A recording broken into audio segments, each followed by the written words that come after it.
నమస్తే welcome to 99 TV నేను పర్వినిక detail చూస్తే రాజకీయ దురుద్దేశంతోనే హరీష్ రావు ఎస్ఎల్బీసీ ప్రమాదంపై కుట్రపూరిత విమర్శలు చేస్తున్నారని మంత్రి జూపల్లి కృష్ణారావు విమర్శించారు. బీఆర్ఎస్ పాలనలో ఎస్ఎల్బీసీ టన్నెల్లోని 100 మీటర్లు తవ్వి ఎందుకు వదిలేశారని సూటిగా ప్రశ్నించారు. ఎకరాకు ₹1,00,000 ఖర్చయ్యే టన్నెల్ను పూర్తి చేయకుండా 3 లక్షలే కాళేశ్వరం పనులు ఎందుకు చేపట్టారన్నారు. ప్రాజెక్టు పూర్తయితే కాంగ్రెస్ కు పేరు వస్తుందని బీఆర్ఎస్ అక్కసు వెళ్లగక్కుతోందని ఆగ్రహం వ్యక్తం చేశారు. మొత్తంలో మీరొచ్చినాక మొదలుపెట్టినటువంటి 200 కిలోమీటర్ల టన్నులు మీరు తవ్వగలిగినప్పుడు 10 సంవత్సరాల కాలంలో మిగిలిపోయినటువంటి 19 కిలోమీటర్లు సుమారుగా మొత్తం 44 కిలోమీటర్లలో 24 కిలోమీటర్ల దాకా గతంలో కాంగ్రెస్ ప్రభుత్వం తవ్వింది.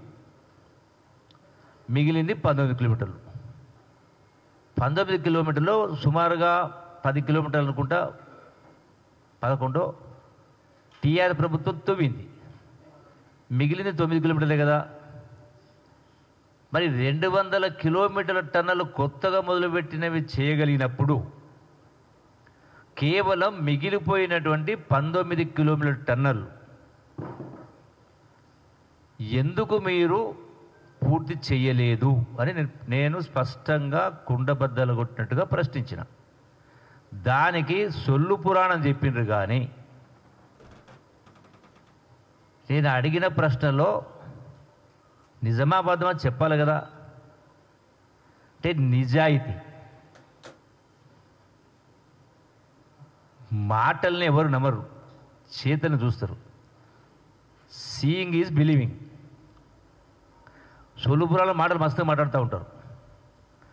ఎందుకు తవ్వలేదు అని అడిగినా, తవ్వకపోవడానికి 3 కారణాలు.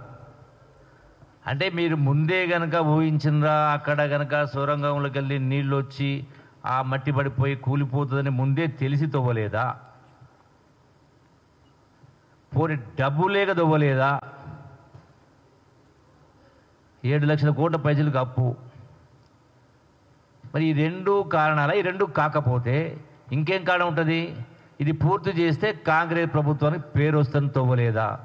ఈ 3 కాకుండా ఇంకేమైనా కారణం ఉందా?